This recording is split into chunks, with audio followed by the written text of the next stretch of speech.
তো বন্ধুরা এই 15 আগস্ট স্বাধীনতা দিবস এত পরিমাণে ভালো লাগলো গাইস কি বলবো তোমার। তো বন্ধুরা আজকে দিনটা কিরকম কাটলো কেমন লাগলো গাইস সম্পূর্ণ ব্লগটা দেখে খুব মজাদার হবে।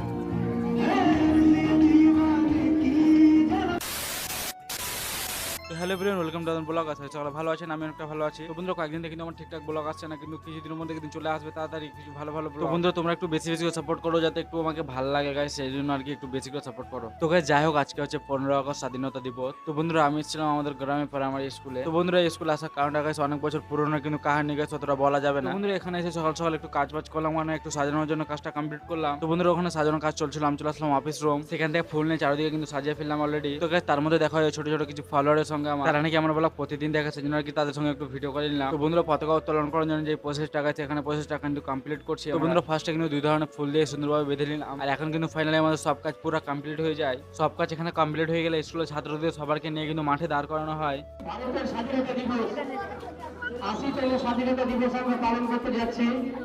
কিন্তু অনুষ্ঠানে আগত অতিথিদের আমরা বাংলা মোহনপুর প্রাথমিক বিদ্যালয়ের পক্ষ থেকে জানাই আন্তরিক শুভেচ্ছা। মান এবং সম্মানের প্রতীক এই জাতীয় পতাকাকে উত্তোলনের মাধ্যমে দিনটি শুরু করব।